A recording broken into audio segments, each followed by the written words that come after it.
এই দেশে রাজার ছেলে রাজা হবে, বংশানুক্রমিক পরিবারতান্ত্রিক রাজনীতি এই দেশে আর চলবে না। এই দেশে রাজনীতি হবে মেধা এবং যোগ্যতার ভিত্তিতে। এদেশে কোনো আধিপত্যবাদী রাজনীতি আর চলবে না। শফিকুর রহমানের কথার ওজন কত বুঝতে পারছেন আপনি?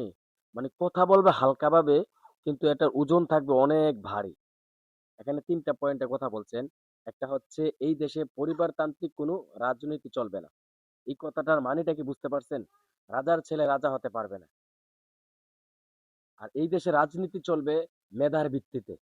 বুঝতে পারছেন? মেধার ভিত্তিতে যার যতটুক যোগ্যতা আছে সে ততটুক যোগ্যতা অনুযায়ী সে ততটুক দায়িত্ব পালন করবে।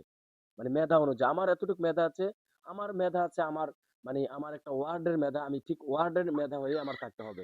আমার আছে ওয়ার্ডের মেধা, আমি যদি একটা থানা লইয়া বইরা থাকি তাহলে তো হবে না। আরেকটা কথা বলছেন আধিপত্য বিস্তার।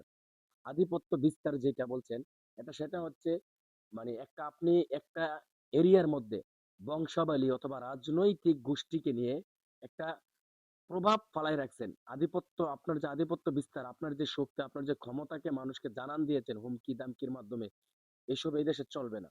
ইনি যে ৩টা পয়েন্টের কথা বলছেন, আপনার যদি ন্যূনতম কমন সেন্স থাকে, আপনি যদি রাজনীতি না, আপনি যদি একটু নর্মালি আপনার সামাজিকতা, পারিবারিকতা এগুলো বুঝেন, আপনি এই কথাগুলো বুঝতে পারবেন। আর যদি না আপনি সব জানতা, আপনি সব বুঝেন, সব জানেন, কিন্তু এই কথাগুলো মানতে রাজি না, তাহলে আপনাকে আমার বোঝানোর কোনো মানেই হয় না, বা আপনাকে বোঝানোর মতো কোনো ক্ষমতা আমার না।